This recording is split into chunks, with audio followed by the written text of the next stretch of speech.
Imagine this. Your plane just touched down at JFK. You have been visiting your family back home for the last 7 months. 7 months. It was supposed to be 3, but your mother got sick. Your visa paperwork at the embassy took longer than expected, and before you knew it, 7 months had passed. But you are not worried. You have had your green card for 12 years. You have a house. You pay taxes. America is your home. You grab your bag, walk through the jet bridge, and step into the arrivals hall. You walk up to the automated kiosk. You scan your green card. You place your fingers on the reader. A camera captures your face. And then the screen turns red. Please see a CBP officer. Your heart drops. You did not do anything wrong. You were just coming home. But in 3 seconds, that kiosk just scanned your biometric data, pulled your complete travel history, calculated that you were outside the United States for 214 days, and flagged you as a potential green card abandonment case. 3 seconds. And now 2 officers are walking toward you, and they are not smiling. If you are a green card holder and you travel internationally, the next 12 minutes could save your permanent resident status. Because what I am about to tell you is the exact mistake that is destroying green cards at airports across America right now. The trap that CBP officers use in the back room, and the precise steps you need to take so this never happens to you. My name is your name. This is USA Visa News, and we need to talk about this right now. So what is this 3-second mistake? It is not something you say. It is not something you do. It is something the machine does for you before you even open your mouth. When you scan your document at the airport kiosk, the system instantly checks 3 things. First, your biometric data, your face, and your fingerprints, against the DHS database. Second, your complete exit and entry history, every single time you left and returned to the United States. Third, the total number of consecutive days you spent outside the country on your most recent trip. And here is the trigger. Under Section 101A.13c of the Immigration and Nationality Act, if you have been absent from the United States for a continuous period of more than 180 days, you are no longer treated as a returning resident. You are treated as an applicant for admission. That is a massive legal difference. As a returning resident, you simply come home. As an applicant for admission, you have to prove that you did not abandon your permanent residence. The burden flips to you. And the kiosk is the thing that triggers this classification, automatically, in 3 seconds, before any human being even looks at your case. Now here is why this is worse in 2026 than it has ever been before. On December 26, 2025, the Department of Homeland Security activated the final rule for the Biometric Entry-Exit program. This rule was published in the Federal Register on October 27, 2025, and it changed everything. Before this rule, CBP had limited exit tracking. If you flew out of the country, there was no consistent system recording your exact departure date. Many green card holders would leave for 7 or 8 months and come back without anyone noticing. That loophole is closed. The new system requires every non-citizen, including every green card holder, to submit facial recognition images when entering and exiting the United States. This happens at airports, seaports, and land border crossings. The system captures your face, matches it against your immigration file, and creates a time-stamped log of every single departure and arrival, down to the minute. CBP processes over 420 million travelers per year. The system runs on all of them, and if you are a green card holder who has been abroad for 181 days or more, you are going to see that red screen. Once you are flagged, you are escorted to secondary inspection. And this is where I need your full attention, because this is where green cards are being lost every single day. Secondary inspection is a separate area at the airport. You are taken away from the regular lines. Your phone may be confiscated. Your bags may be searched. You may sit there for 1 hour, 3 hours, sometimes 8 hours or more.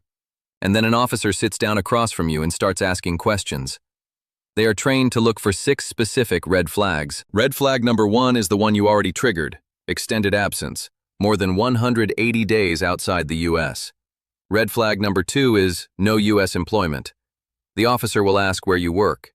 If you do not have a job in America or you are working in another country, that is a problem.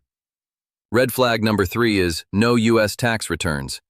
If you have not been filing your federal taxes, it tells them your life is not based here. Red flag number 4 is no U.S. address. If you do not have a lease, a mortgage, or a utility bill in your name, they will question where you actually live. Red flag number 5 is foreign financial ties. If all your bank accounts, investments, and income sources are in another country, your center of life is clearly not in America.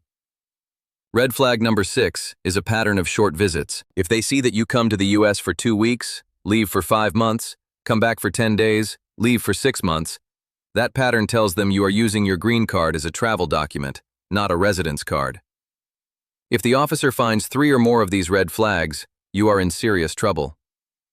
And then comes the moment that has destroyed thousands of green cards. The officer reaches into a folder and slides a piece of paper across the table toward you.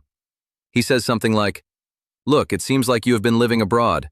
Your status is in question, but if you just sign this, we can wrap things up and you can go home today."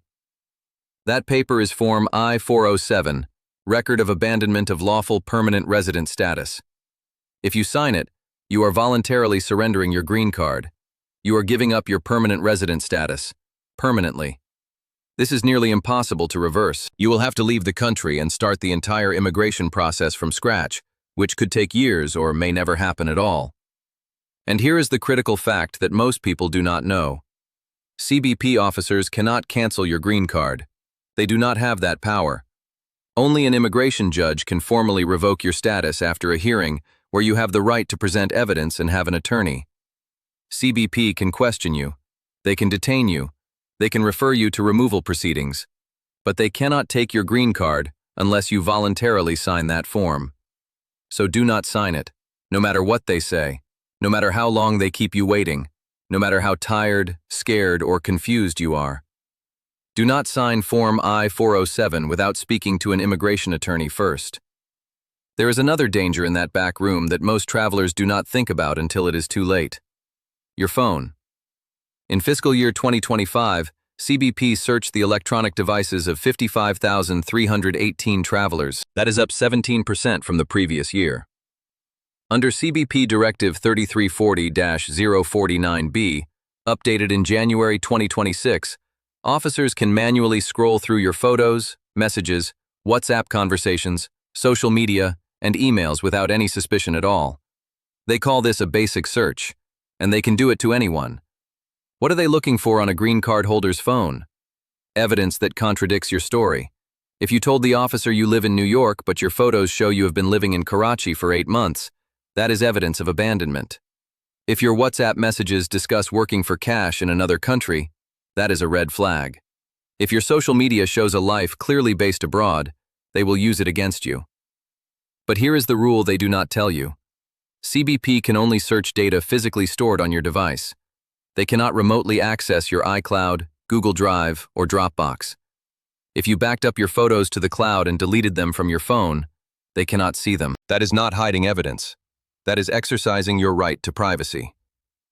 Now let me tell you the 5 things CBP legally cannot do to you, because knowing this changes the entire situation. They cannot cancel your green card, only a judge can. They cannot force you to sign Form I-407, signing is voluntary. They cannot deny you entry without due process. You have the right to a hearing before an immigration judge. They cannot access your cloud storage if the data is not on your device. And they cannot keep your phone for more than 5 business days without special authorization. Here is your 7-step survival plan. Follow every single one of these before your next international flight. Step 1. Keep every trip under 180 days. If you absolutely must travel longer, file Form I-131 for a re-entry permit before you leave. This protects you for up to 2 years. Step 2. Maintain strong U.S. ties. Keep a bank account with regular activity. Keep a lease or mortgage. Keep a phone number. File your tax returns every single year. Step 3. Carry proof of those ties when you travel. Bring copies of your latest tax return, your lease or mortgage statement, a utility bill, an employment letter, and a bank statement. Put them in your carry-on bag so they are with you at the kiosk. Step 4. Clean your phone before you fly. Back up your personal photos and messages to the cloud. Delete them from the device. Log out of WhatsApp, Instagram, Facebook, and email. Remove cached data. Step 5. Switch your phone to a strong passcode before you reach the airport. Disable Face ID and fingerprint unlock. If they ask for your password, you can say, "I do not consent to a search of my device." They may seize the phone, but they cannot force the passcode out of you. Step 6. Learn what Form I-407 looks like. Look it up online right now. Print it. So if someone slides a paper toward you in that back room, you recognize it instantly. Step 7. Have an immigration attorney's number memorized or written on a card in your wallet.